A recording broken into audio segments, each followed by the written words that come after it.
2,000 feet in the air, looking down as you pass clusters of HDB flats amidst lush green canopies.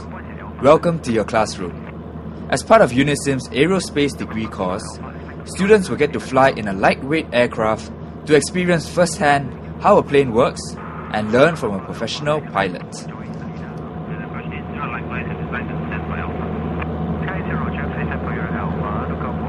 show you how when we bank an airplane to the left, basically we move the stick, which is also known as the yoke, to the left, and as we do, the left aileron comes up, the right aileron comes down.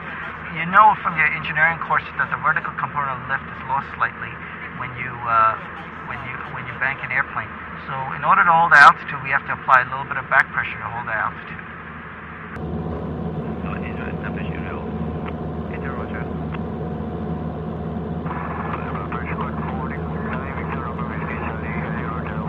How was Pradeep as a teacher?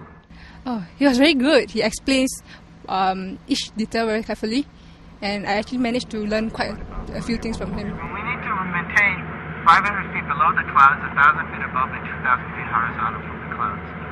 So it's a cloudy day today, so we're going to be limited on the amount of altitude we can climb over in our practice area.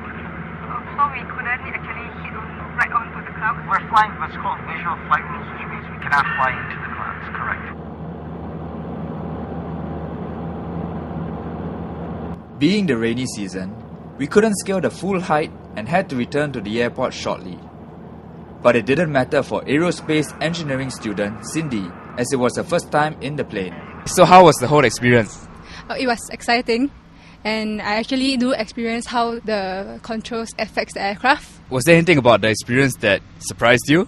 I didn't notice that. You actually need just a little effort on the joystick to move the whole aircraft. And what was your favorite part of the flight?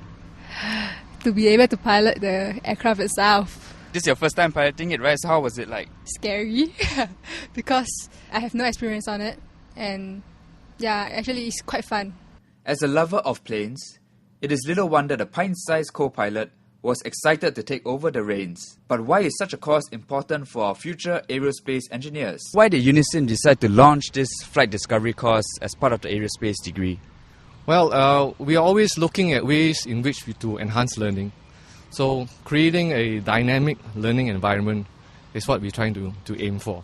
If an aviation professional who's going to the MRO industry, and he needs competency in flight operations, he needs competency in airworthiness and even safety, this is a beautiful platform for him to get immersed in it and see for himself.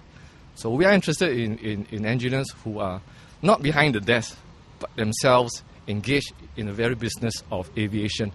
And putting a student in here, he will know how to fly an aircraft. So he doesn't say the aircraft flies this way because the textbook says so. He will learn it for himself. And for Cindy, the experience flying with a professional pilot was one she won't soon forget. What did you learn being up in the air? It's very complicated, and then it actually takes a certain kind of concentration to actually pilot the thing. Coming up next, we put student and instructor to the test.